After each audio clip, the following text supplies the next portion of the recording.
साथियों नमस्कार।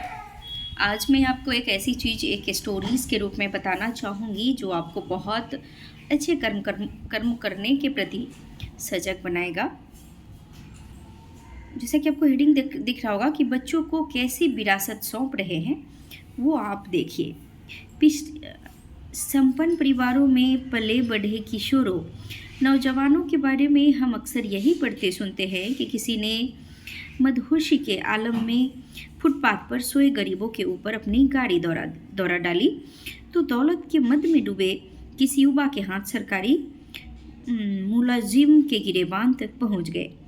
इस तरह की खबरों ने धनाढ्य युवाओं की एक ऐसी छवि बना दी है मानो वे सभी निर्मम दुर्गुणों की खान हैं। समाज और मीडिया ने इनके लिए बिगड़े रईसजादे या बिगड़ैल अमीरजादे जैसे जुमले गढ़ लिए हैं, मगर नहीं, यह सच नहीं है।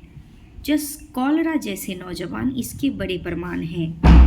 अमीर घरों के युवा भी करुण सेवाभावी होते हैं, बल्कि पूरी मानवता के प्रेरणा पुंज बन सकते हैं। जस के पिता रॉबी कॉलरा तो इतने साधारण परिवार में जन्म हुए थे कि कभी कभी उनके पास बस भाड़ा तक के पैसे नहीं होते थे।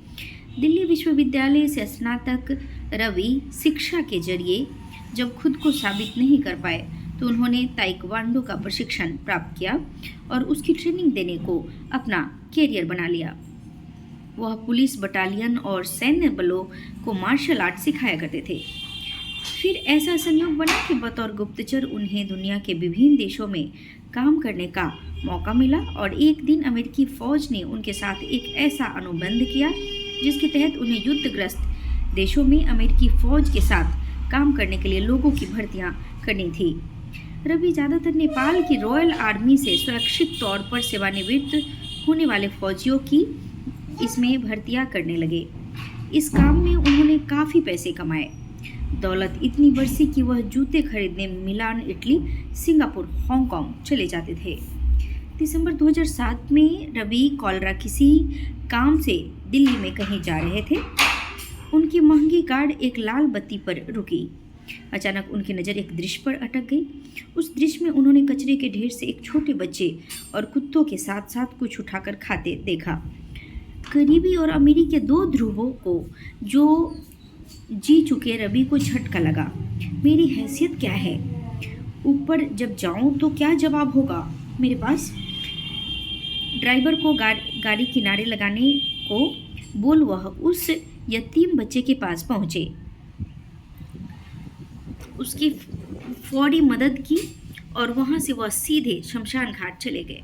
चिता भस्म का तिलक लगाया और उसी दिन से अपने लिए जीना छोड़ दिया। चंद महीनों में ही द अर्थ सेवियर्स फाउंडेशन वजूद में आ गया। इतने संपन्न परिवार की स्नेहिल छाँव में पले बढ़े जस कॉलरा की जिंदगी में पिता रवि कॉलरा का वह गयांतरण बहुत सुखद मोड़ लेकर नहीं आया, क्योंकि माँ को यह बदलाव मंजूर न था। वह जस और उनकी बहन जिया को लेकर घर से निकल गई थी। जस का ननिहाल पक्ष भी समृद्ध कारोबारी घराना। बिछोह के उन दिनों में भी जस और उनकी बहन की अच्छी तालीम जारी रही। अच्छी बात यह भी हुई कि जस और जिया जब बड़े हुए तो पिता से मिलने आने लगे, बल्कि उनकी सेवा कार्यों में भी उनकी दिलचस्पी बढ़ती गई। जब भी पिता के साथ आश्रम जाते तो वहाँ रह रहे सैकड़ों बीमार, बेसहारा बुजुर्गों, महिलाओं, बच्चों की आंखों के लिए वे उनके लिए प्रेम व कृतज्ञता देकर अभी भी थे। उनके मन में उन्हीं दिनों यह बात कहीं गहरे बैठ गई कि आगे चलकर वह भी पिता के सेवा मार्गों को अपनाएंगे। मेलबर्न यूनिवर्सिटी से क्रिमिनोलॉजी एंड साइकोलॉजी में स्नातक करने के बाद जब वह गुड़गांव लौटे तो पिता ने एक दिन उनका मन टटोला। जस ने तत्काल आश्रम सेवा से जुड़ने के बारे में सोचा नहीं था। 21 साल के युवा